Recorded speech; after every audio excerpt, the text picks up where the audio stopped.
immigration.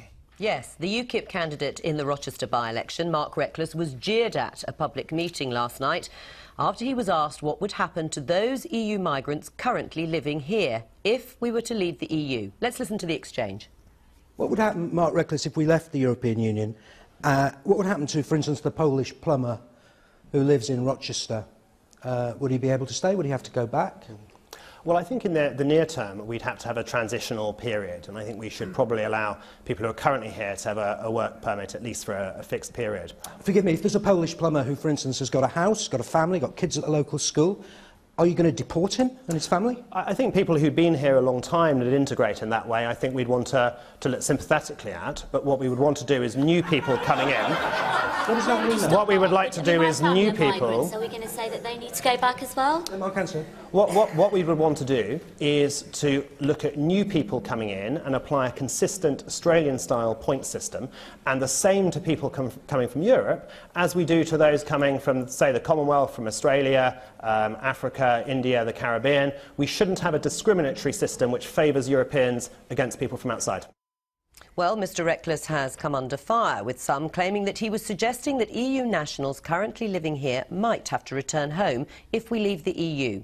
He's since clarified his comments, and here's what he told the BBC this morning. Well, anyone who's here legally under current EU arrangements, we would want to ensure that they remained legally by issuing a work permit to anyone who is in that category already in the country. For new people coming in, we'd apply a points-based system.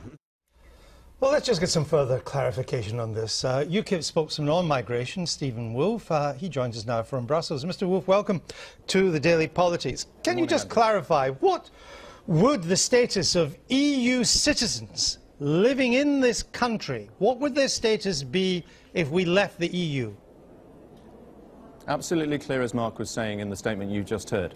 Anyone who has the legal right to live, work or study in the United Kingdom would remain to have that legal right to stay in the United Kingdom after we left the European Union and we'd introduced our points-based system. So anybody who is an illegal person... Sorry. No, let's just stick with the legal. Illegal is a different matter. Let's stick with legal. So anybody from the European Union who is currently here legally, whether it's to work or to study or just to live here, they would all automatically qualify to stay here. Yes, under our proposals, and that's the statement I made in my Doncaster conference speech, that would be the case. But can I clarify here the position of transitional, which is what people seem to have got aerated about. When we're talking about the transitional period, this is under Article 50 of the Lisbon Treaty. What would happen there is the European Union would want to have negotiations with us, and we've heard this many times. They would say those British citizens living in other European countries, oh, you'd have to send them back. And what would the position be? Where we're saying is we would argue that those who live in European countries and those who are Europeans living in Britain should be looked favourably to stay in the countries that they are. That is our position. We cannot obviously take the position of the European Union if they say they want to have people deported. That is not the way that we would look at things. I understand, but for clarification, I'd just like to take this step by step. Would it be the case that EU citizens who are currently working here, would they, if we left the EU, would they have to apply for a work permit? If they left the EU and decided to go and work in a different country like the United States or China or Australia? No. Let me ask the question again. EU citizens already based here, who are working here, if we left the EU, would they have to apply for a work permit to stay? No, they wouldn't have to apply for a work permit to stay. I've just made that absolutely clear. Those who have a legal right to be here. But what we would have to deal with, unfortunately, is what would happen with the negotiations with Europe. How would they want to treat the status of those people living here? And that may well be, as we've heard many times, a suggestion that there should be some sort of permit, some visa system. We would not want that to have be in place. We would rather have a much clearer system. But the negotiations may force our hand into other routes. What about those EU citizens who live here but are not working? Would they be allowed to continue to live here? Well, that's a much more difficult position. You've already seen the court cases in Germany that suggest that those who are not working in the European country should not have technically the right to be able to claim benefits. So we would have to consider that situation. We would want them to be involved and working in the United Kingdom. What we can't allow people is to have the benefits system. And we have actually said that those who come to the country and want to work here, that's perfectly acceptable, but you can't claim benefits for 5 years. But the German court case was not about deporting the woman. It was about the woman not looking for work but still trying to claim jobless benefits. I didn't ask about that. I simply said EU citizens who are here, who are not working, would they be able to stay? Well, there's lots of circumstances there, Andrew, as you know. For example, you might have somebody who is working, and well, let's just take this step by step as you're suggesting.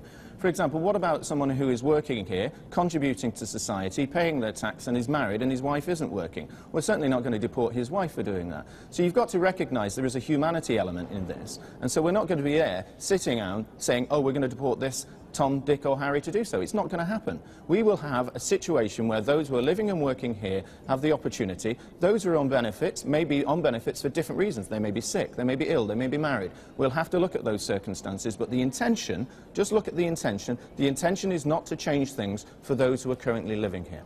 And what would be the basis of people coming in after? If we left the EU, what would be the basis of anybody coming in here? Because those countries that have associate status, for example, Switzerland, are pretty much have to have the same immigration rules as members of the EU.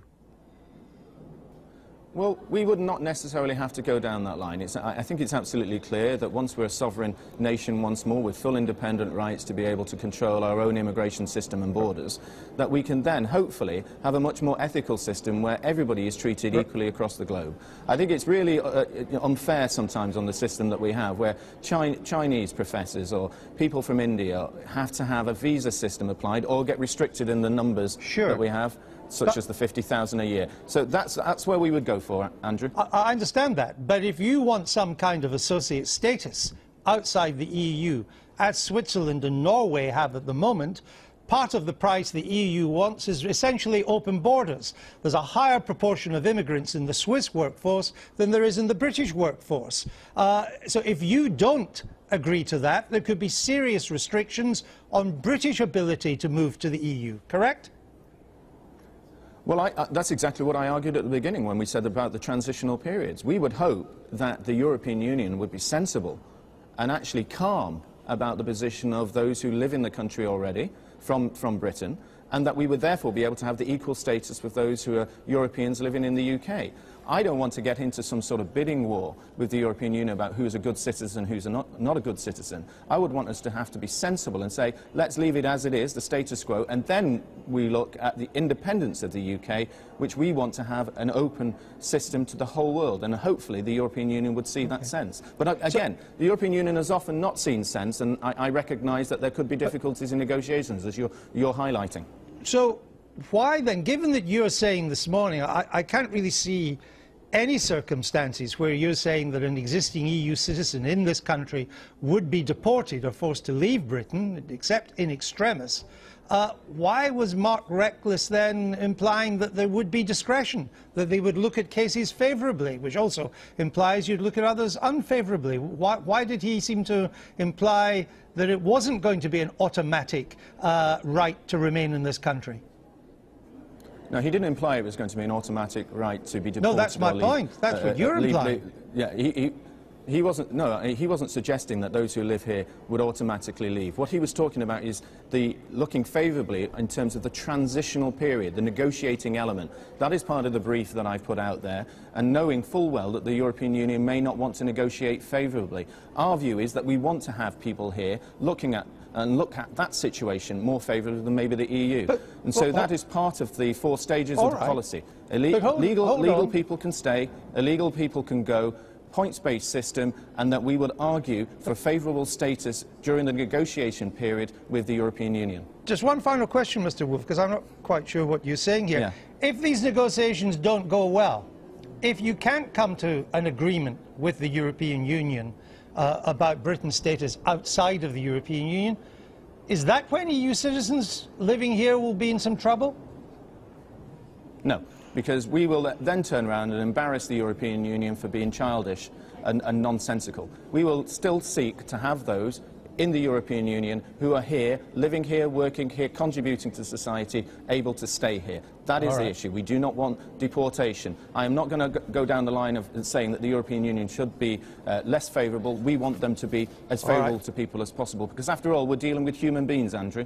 No, I do understand that. That's what we usually do in this programme, except when it's the Parliamentary Dog of the Year competition. Thank you, Mr. Woolfe, for clarifying that. I hope My pleasure. I hope that Mark Reckless was listening. You may want to just listen to what the politicians here are going to say.